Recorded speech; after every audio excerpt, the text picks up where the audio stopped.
আলহামদুলিল্লাহ। আজকে জুমাবার। আমার ছোট ছেলেকে সুন্নতে খাতনা করিয়ে দিলাম। সবাই ওর জন্য দোয়া করবেন। আসসালামু আলাইকুম। কেমন আছেন সবাই? তো সুন্নতে খাতনা লুঙ্গির জন্য চলে আসলাম রাজধানী সুপার মার্কেটে। আর এখানে এসে অনেক বেশি নরম সফট দেখে লুঙ্গি দেখতেছি।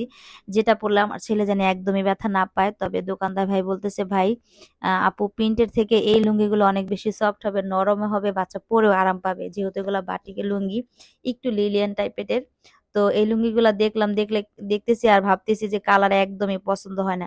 এরপর আরেকটা দোকানে আসলাম। এই দোকানে এসে দেখলাম যে না, এই লুঙ্গির কালারটাও সুন্দর আর আমার ছেলের একদম পারফেক্ট সাইজ হবে। তো এই লুঙ্গিটা আমি আমার ছেলের জন্য কিনে নিয়ে নিলাম, সাথে একটা গামছা। আর এই যে পরের দিন শুক্রবার, জুমার দিন হচ্ছে সকাল সকাল উঠে রান্না বান্না শুরু করে দিলাম।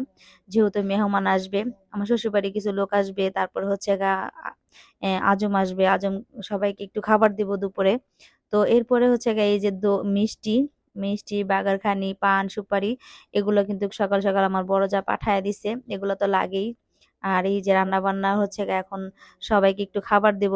তো মেহমান খাইছে, খাওয়ার পরে আমার শ্বশুরের জন্য এখন খাবার বাড়তেছি। তো শ্বশুরকে খাবার দিয়ে হচ্ছে ইমরানকে রেডি করানো হবে, কারণ ওর সুন্নতে খাতনা। আর ডাক্তার দিয়ে করানো থেকে আমি মনে করি আজম দিয়ে করানো অনেক বেশি ভালো। তো আজম দিয়েই হচ্ছে আমার দোনো ছেলেকে আমি সুন্নতে খাতনা করাইছি। এদিক দিয়ে খাওয়া দাওয়া শেষ, সবকিছু সরাইতেছি, মানে মেহমানদের খাবার শেষ, এগুলো সরাইতেছি। আর এখন হচ্ছে আমার ছেলেকে রেডি করব। এই তো ইমরানকে অনেক রেডি করতেছি। ইমরান অনেক বেশি ভয় পাইতেছে।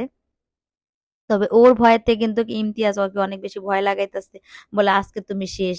তো ওকে অনেক বেশি বুঝাইতেছে, ওর সাথে হাসতেছি, আমার বাবা যেন একটুও ভয় পায় না। তো এই তো আমার বড় যা আর আমি আমার ছেলেকে রেডি করতেছি। এরপরে বলতেছে আম্মু অনেক ভয় লাগতেছে। আমার ছেলে অজু করতে গেছে, আর এই দিক দিয়ে হচ্ছে মাদের নাকি মাথায় একটু তেল দিতে হয়, তারপরে চুল নাকি তেলের সাথে ভিজায় রাখতে হয় পানি দিয়ে, তাহলে একটু জ্বালা পোড়া কম হয়, ব্যথাও কম পায় এজন্য।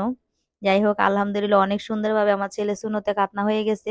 তাড়াতাড়ি যেন সুস্থ হয়ে যায় আমার ছেলের জন্য দোয়া করবেন। আল্লাহ হাফিজ। ভিডিওটা এই পর্যন্ত।